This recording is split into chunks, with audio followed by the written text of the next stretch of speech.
ahorita vamos a leer la superioridad de Cristo sobre Moisés y Josué. Dice que el autor de Hebreos contrastó a Moisés y a Josué con Cristo y mostró claramente su superioridad de este sobre aquellos dos hombres y su ministerio. Mencionó también la incredulidad mostrada por las generaciones de judíos de las épocas de Moisés y de Josué. Había incredulidad, ¿no? Ahorita nos citaba mi hermano Darby el capítulo de Números, ¿verdad? Qué tremendo estaban haciendo las cosas y estaban hasta rebeldes. Advirtió a sus lectores que no siguieran ese mal ejemplo. Al comparar a Jesús con Moisés, el escritor indicó que era un siervo de Dios en su casa, es decir, entre su pueblo. En contraste, Jesús era el Hijo de Dios sobre esa casa. ¿Sí? Entonces, Jesús ahora es el que vino a edificar esa casa. Cuando leemos, hermanos, nuestro manual que trae mi hermanito, aquí leemos cómo Moisés, este es el examen que entregaron, lo tuvieron que haber leído. Moisés construyó un tabernáculo, pero ¿quién ahora es el templo? No es Cristo. O sea, Él es el que reedificó la iglesia en 3 días. Él es el templo y ahora nosotros ¿qué somos? Pues el templo, hermano. Entonces, no es Jesús mayor que Moisés. O sea, tú te maravillas con esa dedicación, con esa devoción que tuvo Moisés, de ese llamado, de ser el libertador, pero Jesús es nuestro libertador. Jesús es el que nos sacó de Egipto. Entonces, Moisés es una figura de Jesús. Entonces, después más adelante vamos a ver los tipos, las figuras de Jesús. Entonces, hay antitipos y tipos, y eso lo vamos a escudriñar más adelante para que compares, ¿verdad? También dice que Josué guió a los judíos de su generación a descansar en Canaán. Jesús, sin embargo, trajo al pueblo de Dios a un lugar de descanso, ¿sí? Que ofrece beneficios espirituales que son eternos. La superioridad del destino provisto por Jesús es nuevamente obvia. El escritor comprendía que sus lectores enfrentaban crisis, así como los judíos en la época de Moisés y de Josué las habían confrontado. Advirtió que la incredulidad podía impedirles la entrada a una relación de promesa, así como le había sucedido a la generación antigua. El problema antiguo era la incredulidad. Entonces, el autor quería que sus lectores evitaran la derrota espiritual producida por la incredulidad. Entonces, esa es una de las advertencias que nos hace el libro de Hebreos, que no tengas dudas, que no tengas incredulidad. Entonces, ¿qué le dijo el Señor a Pedro? Sé crédulo, no seas incrédulo cuando se hundió, ¿no? Tú tienes que creer que si nuestro Redentor vive, Él nos va a sostener sobre las aguas. Él nos va a hacer pasar sobre las aguas, sobre el fuego, y no nos vamos a quemar.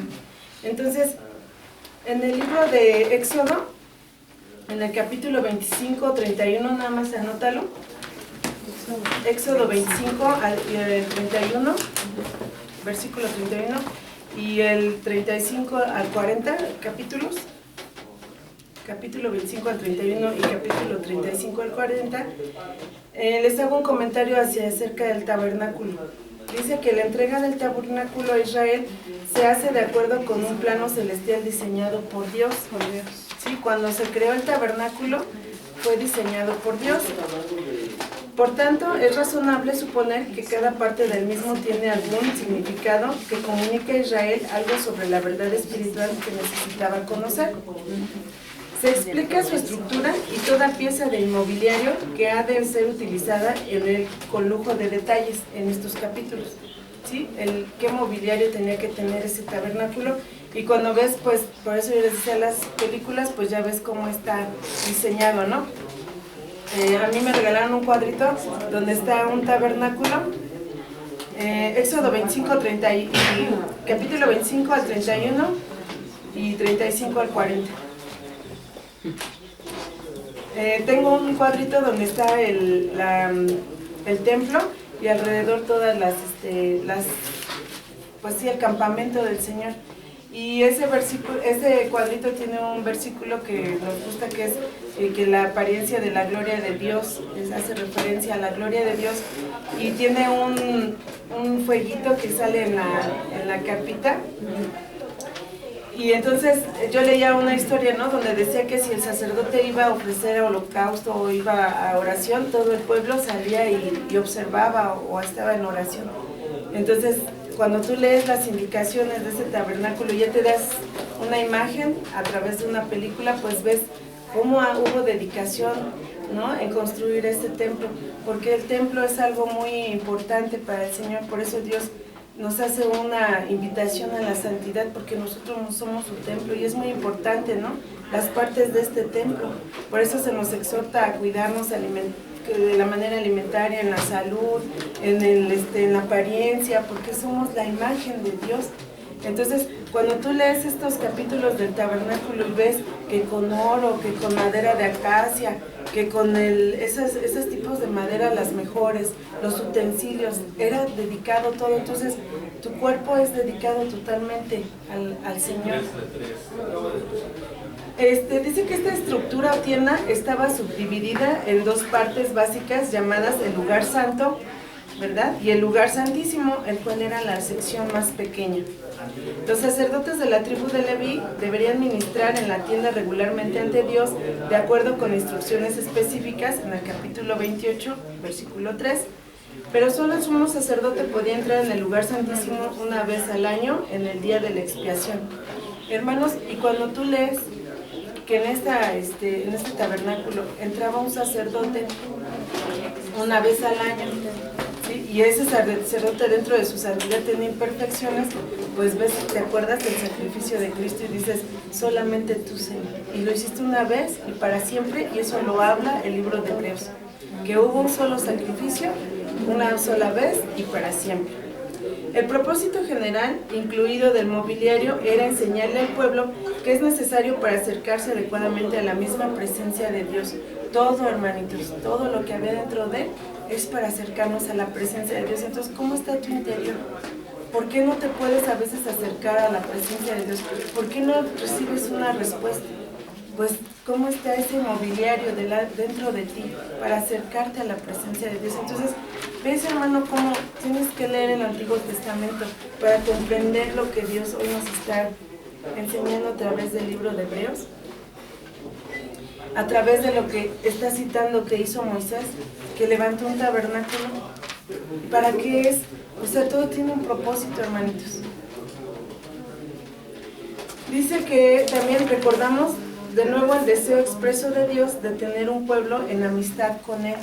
¿Sí? Quiere Dios a través del templo que tengamos amistad con Él. Entonces este templo tiene que estar ordenadito, ¿verdad? Bonito. Por ello se hacía necesario que se le enseñara el camino hacia el Señor y Él decidió hacerlo utilizando una estructura visible que había de ser colocada en medio del campamento de Israel.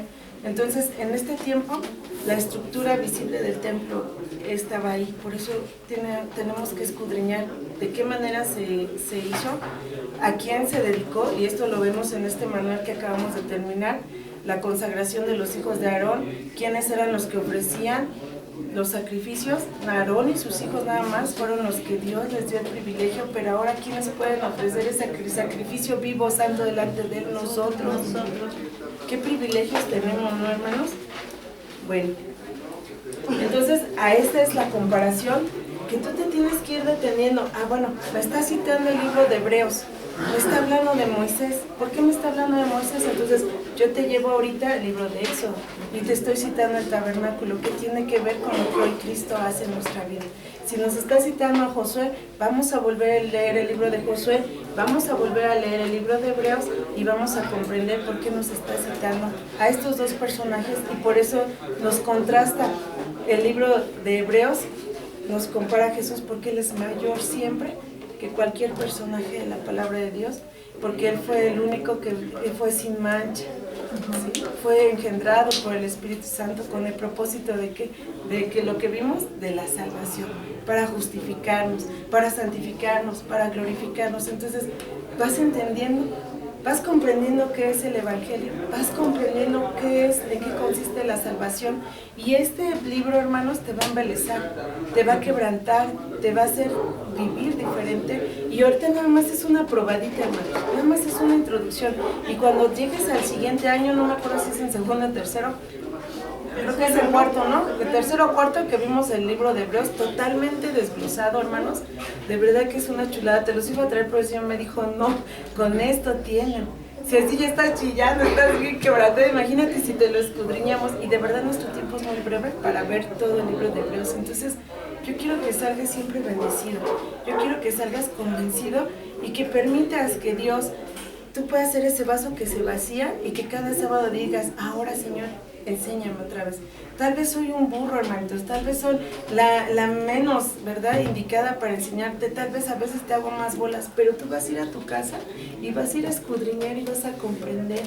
Entonces, de eso se trata, de que tú tengas esa cosquillita de querer saber más, de querer sentir lo que nosotros expositores ha hecho Dios en nuestra vida, porque dice el Señor, tú que enseñas, no eres enseñado, y de verdad es un privilegio que tú hoy te sientes en la casa y que le digas a tus hijos, ¿qué te enseñaron aquí? Porque cuando yo iba al instituto, mis hijas me decían, mamá, ¿de qué te hablaron? Y nos dábamos unas descosidas con ellas y nos vaciábamos, y ellas se quedaban así como si, no, ay mamacita, mi papito está bien desatado, ¿no? Pero es que era mucha la información que tú recibías y te daba hambre y sed para toda la semana seguir escudriñando la palabra de Dios. Entonces, de esto se trata el libro de Hebreos, ¿sí? Entonces, vemos también que Jesús... También se compara a Jesús con los sacerdotes que vienen del linaje de Aarón y su rol era presentar a Israel delante de Dios. En este manual, que trajo mi hermanito porque Dios se lo puso, entonces ahora que vayas a tu manual del panorama del Antiguo Testamento y te vas a sentar a ver el libro de Hebreos, vas a ver, por ejemplo, aquí, hermanitos, cuando vimos en el libro de Levítico, en este desglose que traes, es hermoso, y yo le dije, Señor, ¿cómo es posible que a veces tenemos en nuestras manos esto tan sencillo, tan ya desgajadito, y a veces nada más lo tenemos ahí guardadito, y lo desempolvas y lo vuelves a leer? De verdad que en la semana tenía así puros de estos gruesos, y mis hijas nomás les daba risa porque me decían, mamá, ¿qué estás haciendo? Y le sacaba copias y lo leía y le subrayaba, y mis hijas nomás se reían. Digo, es que así tienes que estudiar, ¿qué acaso no lo haces tú? Para ellos es más fácil por el internet, no, nada más copian y pegan, y yo no me sé, yo soy a la antigüita y a subrayar y a leer y me chuto todo, ¿no? Entonces, aquí vemos, por ejemplo, la ofrenda del holocausto, hermanos. Y entonces ves cómo se ofrecían, hermanos, qué ofrecían los animalitos, y te ponían especificación, ¿no? Que el macho cabrío, que la palomita, ¿para qué eran, hermanos? Y cuando te quedas así, dices, Cristo ofrendió su vida, ¿no? Y no le dio pena ir a la cruz desnudo y ser exhibido, hermanos, y ser vituperiado y ser ahí escupido y todo lo que le hicieron, hermanos, para que hoy tú y yo entremos y nos acerquemos al trono de la gracia, como dice el libro de Hebreos, confiados. Entonces, esto te hace amar más la palabra de Dios y te hace más agradecer que hayamos sido llamados, ¿sí?, a esta santidad. Y aquí dice que, por ejemplo, en el libro, en este manual donde dice la ofrenda del holocausto, que es quemada, está en Levítico 1, dice que este sacrificio representa la redención perfecta de Cristo a la voluntad de su Padre. Hermanos, cuando veamos esas doctrinas de la redención, porque también la justificación la vamos a ver desposada, y la expiación, la sustitución, vamos a ver todas esas doctrinas, esos temas a fondo. Hermanos, cuando tú entiendes esto, que este sacrificio representa la redención perfecta de Cristo, y aquí dice, a la voluntad del Padre. Por eso aquí dice, por cuanto padeció, fue experimentado, y entonces padeció y aprendió obediencia. Porque cuando fue al Getsemaní, que le dijo al Señor, si es posible, pase de mí esta copa, pero no se haga como yo, sino tu voluntad. ¿Por qué? Porque Él estaba pensando en ti y en mí. Él sí nos estaba viendo, ¿no? Recibiendo a Cristo, dejando de ser descarrilados, ¿no? Aceptando la vida nueva que Él nos ofrece. Entonces es algo hermoso que Dios nos da en este manual. Y aquí dice que aceptando la voluntad del Padre cuando llegó a la tierra para ofrecerse completamente como el sacrificio por el pecado. ¿Por qué se ofreció Cristo? Por el pecado. ¿Y el pecado en dónde estaba? En nosotros. Entonces, hoy dice que el sacrificio de Cristo, la sangre de Cristo, ¿qué hizo? Nos limpió, nos quitó el pecado. ¿Y qué dice? Que todos. Entonces aquí dice que cumplió perfectamente la voluntad de Dios, obedeció hasta la muerte de cruz, está en el Salmo 46:8, en Hebreos, en el capítulo 10, cita el libro de Hebreos, versículos 5-7, en el libro de Juan 4:34, y dice, su perfecta consagración se ve también en el Getsemaní. Entonces, vamos al Getsemaní esta semana, hermanos. Vamos a la cruz. Dice mi pastor, dile al Señor que te lleve a la cruz. Y de verdad, ese recorrido que Dios hizo, lo hizo por nosotros, hermanos. Es algo hermoso, es algo glorioso. Yo no sé si la pasión te quebrantó, si la pasión te hizo llorar, pero ya te saliste y la dejaste ver y volvimos a lo mismo. No, hermanos, hoy valora este sacrificio. Entonces, no sé si ya se acabó el tiempo de la clase, entonces vamos a seguir para la próxima semana con el libro de Hebreos, lo vamos a seguir escudriñando, ¿sí? Sí, ¿sale? Entonces, aquí le vamos a dejar y seguimos con la continuación del libro de Hebreos la próxima clase y pues bueno, espero que hayan sido bendecidos, hermanitos. Ahí me voy a llevar tu manual, así se han perdido mucho.